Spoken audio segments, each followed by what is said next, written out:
prep your gear. Have no fear. Auto expert Barry Wilson is here. And Barry Wilson from Wilson Auto Repair in Garland joining us.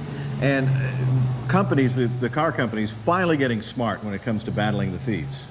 Well, somewhat smart. Yeah. And it gets Smarter. and it gets expensive, and sometimes something you can't understand. So I wanted to just take 3 items here and explain how they work and what problems you could have with them. So if your car doesn't start, you might know what to do to prevent that.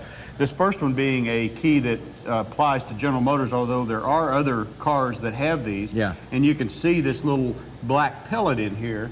And this pellet is actually read by a module.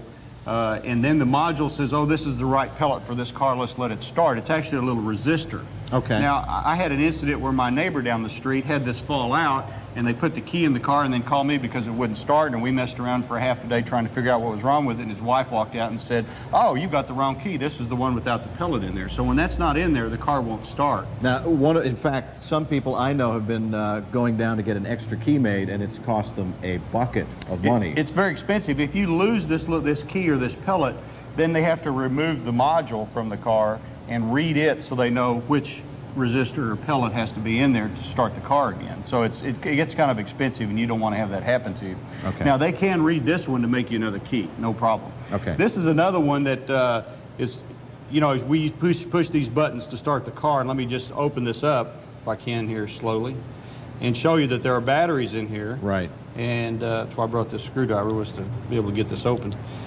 Very simple thing to do. There's 2 batteries in here. You can go down to the grocery store or Skiller's drugstore Sure, and get it yeah. replaced.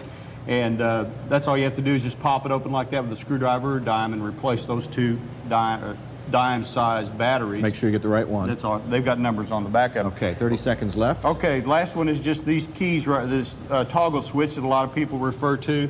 It can be independently installed somewhere, and you can use it as a security system. Right, on just your hide own. it somewhere so that the bad guy can't, they can break in, but they can't steal the car because Right. it won't start. There you are. Okay, great.